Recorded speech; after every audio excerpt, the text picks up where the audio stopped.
حضور میرا چھوٹا سوال تھا. میرا یہ سوال تھا کہ آخری مضمون میں انہوں نے پڑھا کہ حضرت رسول کریم صلی اللہ علیہ وسلم نے حضرت امام فارسی کے کہتے ہیں کندھے پہ ہاتھ رکھ کے کہا کہ ان میں سے سریا سے کہتے ہیں ایمان واپس لائیں گے.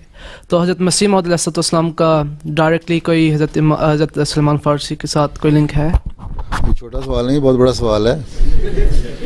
پہلی بات تو یہ ہے کہ حضرت صلی اللہ علیہ وسلم نے سوال کرنے والے کو فوری طور پہ جواب نہیں دیا تھا. اس نے دوسری دفعہ سوال کیا، پھر تیسری دفعہ سوال کیا، پھر اللہ تعالیٰ اس عرصے میں اللہ تعالیٰ نے یقین بتا دیا ہوگا آپ کو. تو آپ نے بتایا کہ ان میں سے مراد یہ ہے کہ وہ سارے عرب بیٹھے ہوئے تھے اور وہ ایک شخص تھا جو نان عرب تھا. اور اس کا مطلب تھا کہ غیر عربوں میں سے کوئی شخص آئے گا، عربوں میں سے نہیں آئے گا. اس لیے یہ چیز واضح ہو جائے، کلیئر ہو جائے تم لوگوں کو. ان صحابہ کو بتانا چاہتے تھے کہ اپنے عربوں میں سے نہ تلاش کرتے رہنا، وہ غیر عرب ہوگا. ٹھیک ہے.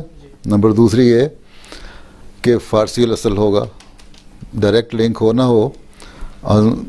یہ بھی ممکن ہے کہ اس جگہ سے ہو جو اس کی نسل فارسی ہو. تو وہ حضرت مسیح السلام کی ہے اس لحاظ سے بھی اگر ہم دیکھا جائے تو. لیکن اگر اتنا بھی کافی ہے کہ غیر عربی ہوگا. ٹھیک ہے. تو دونوں باتیں پوری ہو رہی ہیں ویسے تو. جی. نسل ڈائریکٹ نسل میں سے نہیں ہوگا، ان میں سے مراد تھی ان لوگوں میں سے جو غیر عرب لوگ ہیں، اور فارسی الاصل بھی مراد ہو سکتی ہے. جی جی.